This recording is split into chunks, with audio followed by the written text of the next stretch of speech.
There's this line of argumentation that resurfaces every so often, and it was present in an article that was sent to me recently, and it's actually present in a tweet that kind of gained a lot of traction from what.com. The line of argumentation goes like this: just because the church fathers are ancient authors, and they are closer to the time of the apostles than we are, doesn't mean that they are more accurate or more trustworthy than authors and theologians that have come afterwards. And one of the reasons why they aren't just automatically more accurate is because even during the apostolic time period, apostles such as St. Paul, and the one that comes to my mind immediately is St. John, had to deal with and debunk and refute and censure heresies that arose even during the first century. And so just because something's old doesn't mean it's necessarily accurate. The idea that antiquity doesn't equal accuracy raises a good question about the relationship between ancient Christian writers and what we affirm theologically.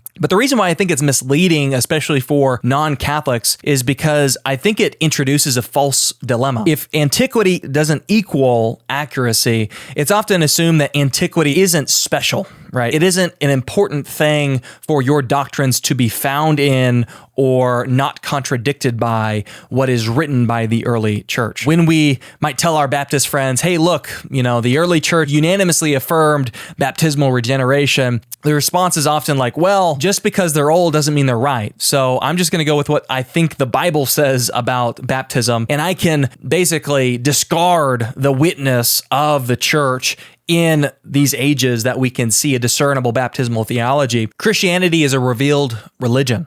It's not just a philosophy that we slowly figure out over time, adding this or that proposition here and there.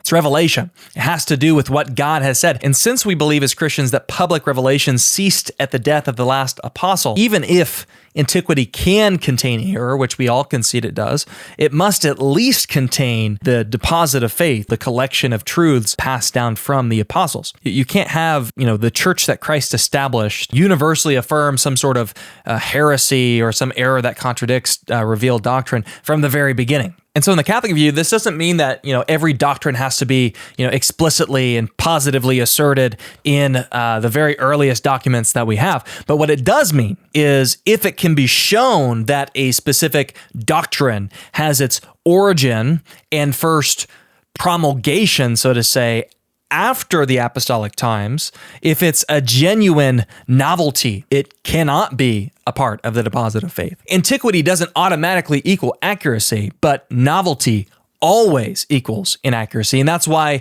of the reasons why historical theology, patristics in specific, really does matter.